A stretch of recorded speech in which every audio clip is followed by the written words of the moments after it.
मेरे प्यारे कृष्ण भक्तों को मेरा प्यार भरा राधे राधे। आज हम श्रीमद् भागवत के 10वें स्कंद के 44वें अध्याय में प्रवेश करेंगे, जिसमें चारुण, मुष्टिक और पहलवानों का तथा कंस का उद्धार का वर्णन किया गया है। श्री सुखदेव जी कहते हैं, परीक्षित, भगवान श्री कृष्ण ने चारुण आदि के वध का निश्चित संकल्प कर लिया और जोड़ बध दिए जाने पर श्री कृष्ण चारुण से और बलराम जी मुष्टिक से जा भिड़े। वे लोग एक दूसरे को जीत लेने की इच्छा से हाथ में हाथ बांधकर और पैरों में पैर अड़ाकर बलपूर्वक अपनी अपनी ओर खींचने लगे। वे पंजों से पंजे, घुटनों से घुटने और माथों से माथा और छाती से छाती भिड़ाकर एक दूसरे पर चोट करने लगे। इस प्रकार दांव पेच करते करते समय जोड़ीदार को पकड़कर इधर उधर घुमाते, दूर ढकेल देते और जोड़ जकड़ लेते और लिपट जाते, उठाकर पटक देते, छूट कर निकल भागते और कभी छोड़कर पीछे हट जाते।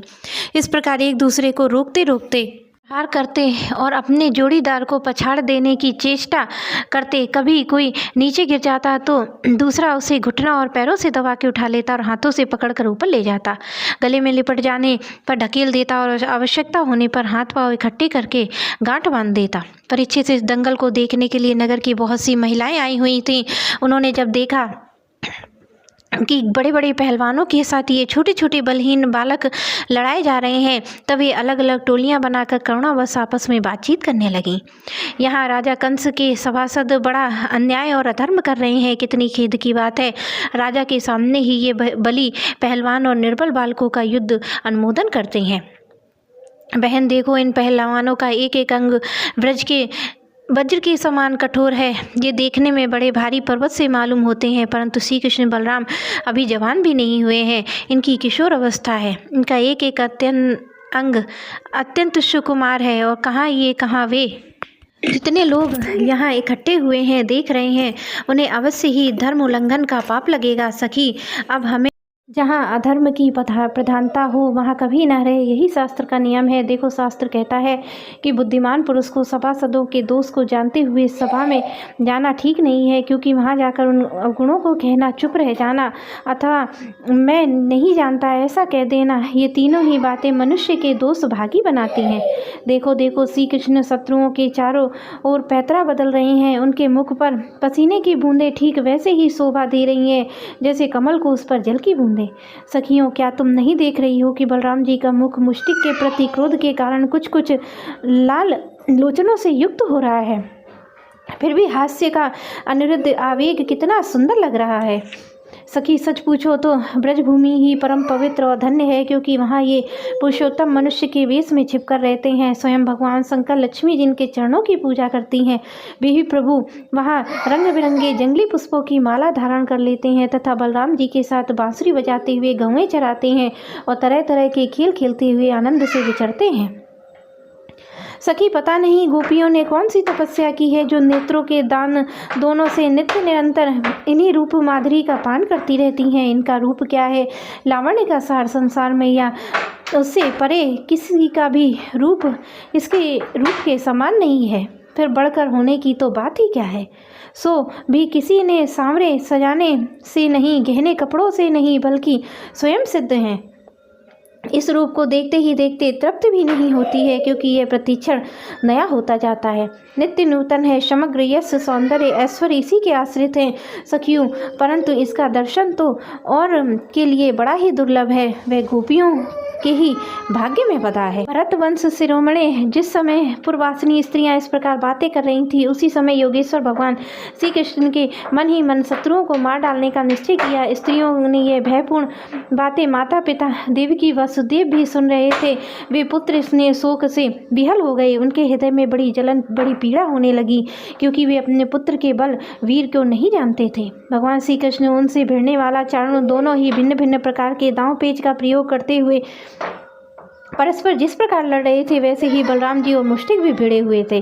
भगवान के अंग प्रत्यंग वज्र से भी कठोर हो रहे थे। इनकी रगड़ से चारों की रगड़ ढीली पड़ गई और बार बार उसे ऐसा मालूम हो रहा था मानो उसके शरीर के सारे बंधन टूट रहे हैं और उसे बड़ी गलानी, बड़ी व्यथा हुई।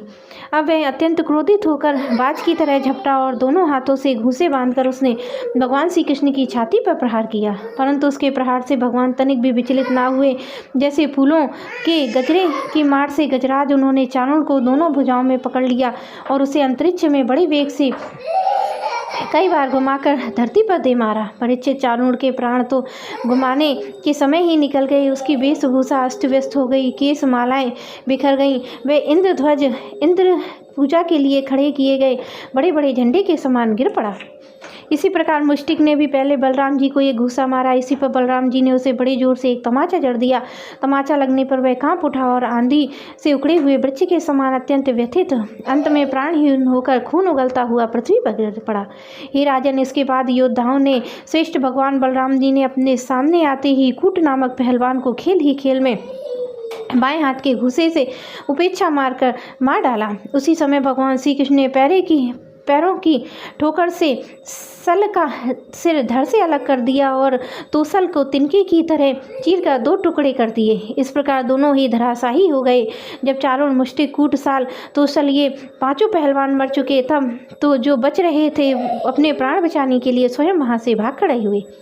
उनके भाग जाने पर भगवान श्री कृष्ण बलराम जी उनके समवयस्क ग्वाल बाल को खींच कर उनके साथ भिड़ने और नाच कर भेरी ध्वनि के साथ नुपुरों की झनकार को मिलाकर मल क्रीड़ा, कुश्ती के खेल करने लगे। भगवान श्री कृष्ण बलराम जी इस अद्भुत लीला को देखकर सभी दर्शकों को आनंद हुआ। श्रेष्ठ ब्राह्मण, साधु पुरुष धन्य है, इस प्रकार कहकर प्रशंसा करने लगे। परंतु कंस को इतना बड़ा दुख हुआ, वह और भी चिढ़ गया। जब उसके प्रधान पहलवान मार डाले गए तब बचे हुए सबके सब भाग गए। तब भोजराज कंस ने अपने बाजे गाजे बंद कर दिए और सेवकों को ये आज्ञा दी, अरे वासुदेव, इन दुष्चरित्र लड़कों को नगर से बाहर निकाल दो, गोपों का सारा धन छीन लो और दुर्बुद्धि नंद को कैद कर लो।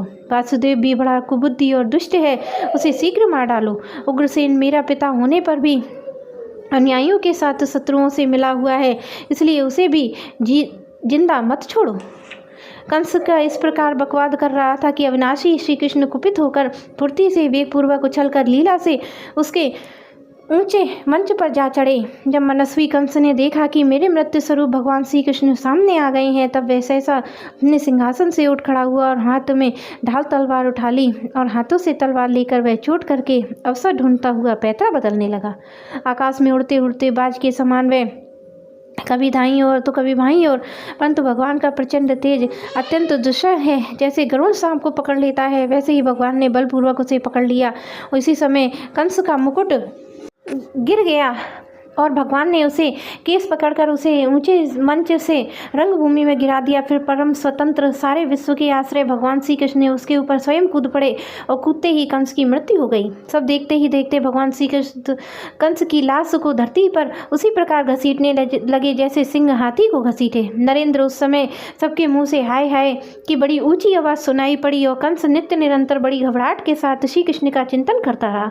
वह खाते पीते, सोते, चलते, बोलते, सांस लेते सब समय अपने सामने चक्र हाथ में लिए हुए भगवान श्री कृष्ण को देखता ही रहता।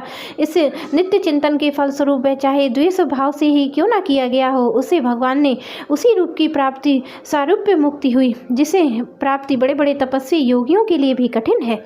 कंस के कंक ने क्रोध आदि छोटे भाई थे, वे अपने भाई का बदला लेने के लिए क्रोध से आग बबूला होकर भगवान श्री कृष्ण और बलराम की ओर दौड़े। जब भगवान बलराम जी ने देखा कि बड़े वेग से युद्ध करने के लिए तैयार होकर दौड़े आ रहे हैं, तब उन्होंने परिधि उठाकर उन्हें वैसे ही मार डाला जैसे सिंह पशुओं को मार डालता है।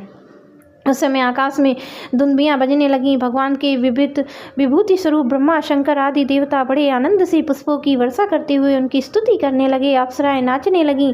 महाराज कंस, उसके भाइयों की स्त्रियां आत्मीय स्वजनों की मृत्यु से अत्यंत दुखित हुए। वे अपने सिर पीटती हुई, आंखों में आंसू भरे वहां आईं और वीर सैया पर सोए हुए अपने पतियों से लिपटकर वे शोकाग्रस्त हुईं और बार बार आंसू बहाती हुई ऊंचे स्वर में विलाप करने लगीं। हा नाथ, हे प्यारे, हे धर्मज्ञ, हे करुणामय, हे अनाथ वत्सल, आपकी मृत्यु से हम सबकी मृत्यु हो गई है। आज हमारे घर उजड़ गए हैं, हमारी संतान अनाथ हो गई हैं। पुरुषश्रेष्ठ, इस पुरी में आप ही स्वामी थे, आपके विरह से इसके उत्सव समाप्त हो गए हैं, मंगल चिन्ह उतर गए हैं। यह हमारी ही भांति विधवा होकर शोभाहीन हो गई है। स्वामी स्वामी, आप निरपराध प्राणियों के साथ घोर द्रोह किया था, अन्याय किया था, इसी से आपकी ये गति हुई है। सच है, जो जगत के जीव से द्रोह करता है उसका अहित करता है, ऐसा कौन पुरुष शांति नहीं पा सकता है। ये भगवान श्री कृष्ण जगत के समस्त प्राणियों की उत्पत्ति प्रलय के आधार हैं, यही रक्षक भी हैं। जो इनको बुरा चाहता है, इनका तिरस्कार करता है, वह कभी सुखी नहीं हो सकता। श्री सुखदेव जी कहते हैं, परीक्षित, भगवान श्री कृष्ण ही सारे संसार के जीवन दाता हैं। उन्होंने रानियों को ढाढ़स बंधाया और सांत्वना दी, फिर लोक रीति के अनुसार मरने वालों को जैसा क्रियाक्रम होता है वह सब करवाया। तदंतर भगवान श्री कृष्ण और बलराम जी जेल में जाकर अपने माता पिता को बंधन से छुड़ाया और सिर से स्पर्श करके उनके चरणों की वंदना की। किंतु अपने पुत्रों को प्रणाम करने पर देवकी और वासुदेव ने उन्हें जगदीश्वर समझकर अपने हृदय से नहीं लगाया। उन्हें शंका हो गई कि हम जगदीश्वर को पुत्र कैसे समझें। मेरे प्यारे कृष्ण भक्तों को मेरा प्यार भरा राधे राधे।